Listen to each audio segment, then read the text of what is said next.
வணக்கம். மாலை முரசு செய்திகளை விரிவாக பார்ப்பதற்கு முன்பாக முதல் தலைப்புச் செய்திகளை பார்க்கலாம். தமிழ்நாட்டிற்கு நாளை முதல் இம்மாதம் 31ஆம் தேதி வரை தினமும் 1 TMC தண்ணீர் திறந்துவிட வேண்டும். கர்நாடக அரசுக்கு காவிரி ஒழுங்காற்றுக்குழு உத்தரவு.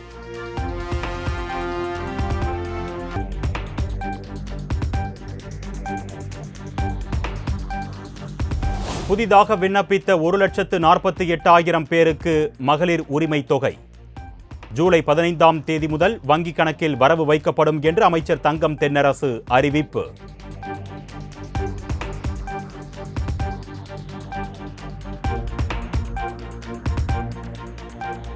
மதுரையில் 14 வயது பள்ளி மாணவனை கடத்தி 2 கோடி ரூபாய் கேட்டு மிரட்டிய கும்பல். 3 மணி நேரத்தில் மாணவனை மீட்ட போலீசார். தப்பி ஓடிய கும்பலுக்கு வலைவீச்சு.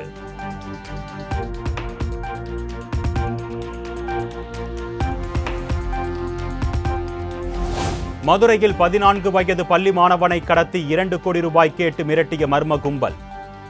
மாணவனின் தாயாரிடம் 2 கோடி ரூபாய் கேட்டு மிரட்டிய மர்ம நபரின் ஆடியோ வெளியாகி அதிர்ச்சி.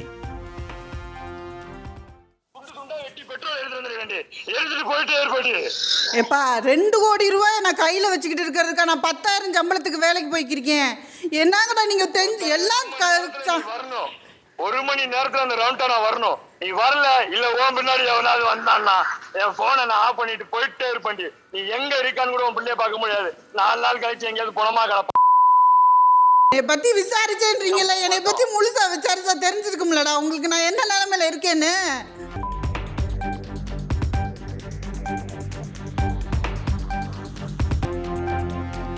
தருமபுரி மாவட்ட ஊரக பகுதிகளுக்கான மக்களுடன் முதல்வர் திட்டத்தை தொடங்கி வைத்தார் முதலமைச்சர் மு.க. ஸ்டாலின்.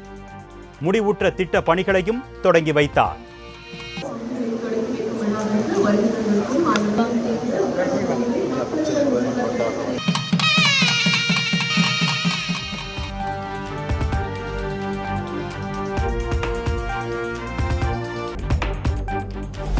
திமுக அரசு மீது உள்ள பொறாமையால் எதிர்க்கட்சிகள் அவதூறு பரப்பி வருகின்றன.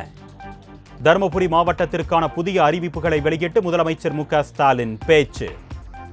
இப்படி மக்களுக்காக செயல்படுறது எதிர்க்கட்சிகளுக்கு பொறாமையும் எரிச்சலையும் ஏற்படுத்துது. அதனால அவதூறுகள் பொய் பிரச்சாரங்கள் மூலமா இந்த ஆட்சி கெட்ட பேர் ஏற்படுத்த நினைக்கிறாங்க. வாக்களிச்சவங்க வாக்களிக்க மறந்தவங்க என்ற எந்த வேறுபாடும் பார்க்காம எல்லா மக்களுக்குமான அரசா நாம செயல்படுறோம்.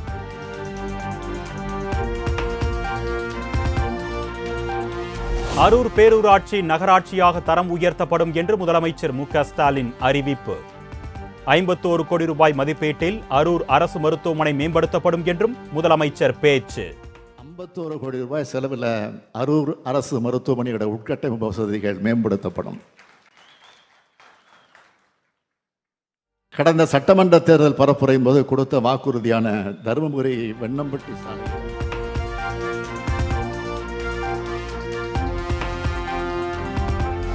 தமிழ்நாடு அரசுக்கு நிதி ஒதுக்க மத்திய அரசுக்கு மனம் இல்லை என்று முதலமைச்சர் மு.க. ஸ்டாலின் குற்றச்சாட்டு. தோல்விகளை சந்தித்த பிறகும் மத்திய அரசு இன்னும் பாடம் கற்கவில்லை என்றும் விமர்சனம்.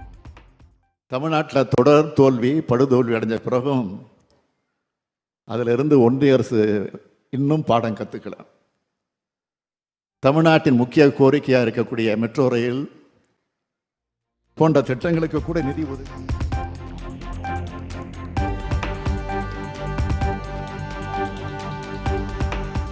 சென்னை எழும்பூரில் உள்ள வீரன் அழகுமுத்துக்கோனின் சிலைக்கு முதலமைச்சர் மரியாதை.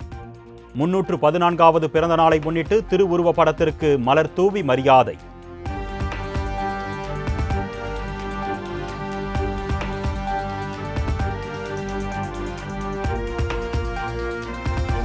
சென்னை எழும்பூரில் உள்ள சுதந்திர போராட்ட வீரன் அழகுமுத்துக்கோனின் சிலைக்கு அதிமுக பொதுச் செயலாளர் எடப்பாடி பழனிசாமி மரியாதை.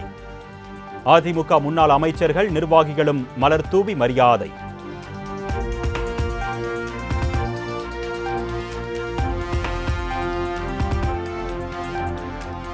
வலுவான கூட்டணி அமைக்காததே தொடர் தோல்விக்கு காரணம் என்று சிவகங்கை தொகுதி நிர்வாகிகள் எடப்பாடி பழனிசாமியிடம் குற்றச்சாட்டு. வரும் சட்டமன்ற தேர்தலில் வலுவான கூட்டணி அமைக்கப்படும் என்று இபிஎஸ் உறுதியளித்திருப்பதாக தகவல்.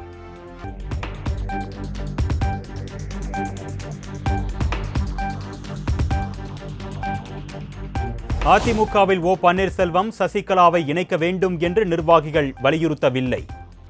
6 முன்னாள் அமைச்சர்கள் வலியுறுத்தியதாக வெளியான தகவலுக்கு ஜெயக்குமார் மறுப்பு. தொண்டர் பொதுமக்கள் ஏற்றுப்பாங்களா? திரு ஓபிஎஸ் இன்னைக்கு தொண்டர்கள் பொதுமக்கள் ஏற்றுப்பாங்களா? சொல்லுங்க.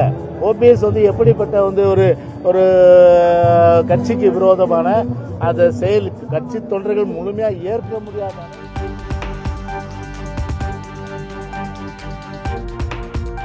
வேதாளம் வந்திருப்பதே தமிழ்நாட்டில் உள்ள பல பேய்களை ஓட்டுவதற்கு தான். தன்னை வேதாளம் என்று விமர்சித்த ஜெயக்குமாருக்கு பாஜக மாநில தலைவர் அண்ணாமலை பதிலடி. பல பேய்கள் தமிழ்நாட்டில் இருக்கு. இந்த வேதாளம் வந்திருப்பதே பேயை ஓட்டுறதுக்கு தான்.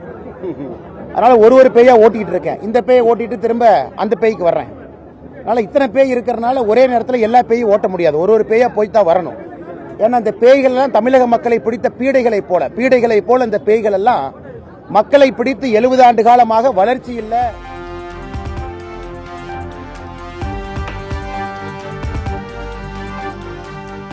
விக்கிரவாண்டி இடைத்தேர்தலில் ஜனநாயகம் அல்ல பணநாயகம்தான் வேலை செய்தது என்று சீமான் விமர்சனம்.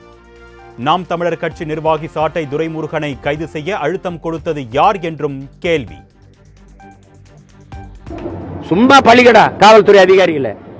இவங்களுக்கு தெரியாம காவல்துறை அதிகாரிகள் கண்டுக்கிறாம இருக்காங்க. மேலிட துரைமுருகன் கைது என்னங்கன்னு கேட்டா மேலிடத்திலிருந்து அழுத்தம். அந்த மேலிடம் யாரு? தம்பி உதயநிதி கூட இருந்து செயல்படுத்துறாரு. தம்பி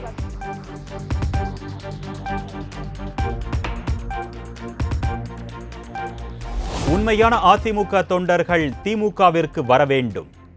சட்டத்துறை அமைச்சர் ரகுபதி அழைப்பு. உண்மையான தொண்டர்கள் நீங்கள் நம்பி திராவிட முன்னேற்றக் கழகத்துக்கு வாருங்கள் என்று அழைக்கின்றோம். இங்கே தலைவர் தளபதி உங்களை அரவணைத்துக் கொள்வார், உங்களை வழிநடத்துவார், பாதுகாப்பார். இங்கே எல்லோருக்கும் எப்படி முக்கியத்துவம் தந்திருக்கிறார் என்பதை நீங்கள் கண்கூடாக பார்த்து கொண்டிருக்கிறீர்கள்.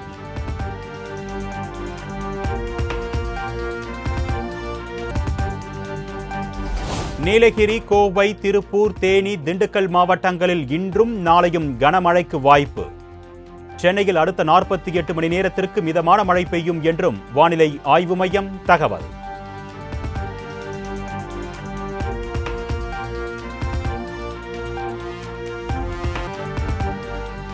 நடப்பு நிதியாண்டுக்கான மத்திய பட்ஜெட் குறித்து பிரதமர் நரேந்திர மோடி ஆலோசனை.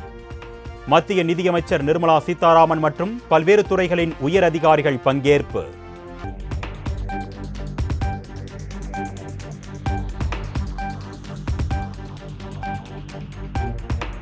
நீட் தேர்வு முறைகேடு தொடர்பான வழக்கை வருகின்ற 18ஆம் தேதிக்கு ஒத்திவைத்து உச்சநீதிமன்றம் உத்தரவு.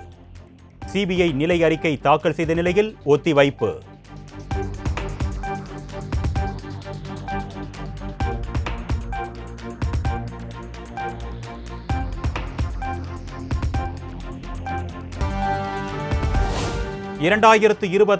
ஆண்டு பாகிஸ்தானில் நடைபெறும் சாம்பியன்ஸ் டிராபி தொடரில் இந்திய அணி பங்கேற்காது என தகவல்.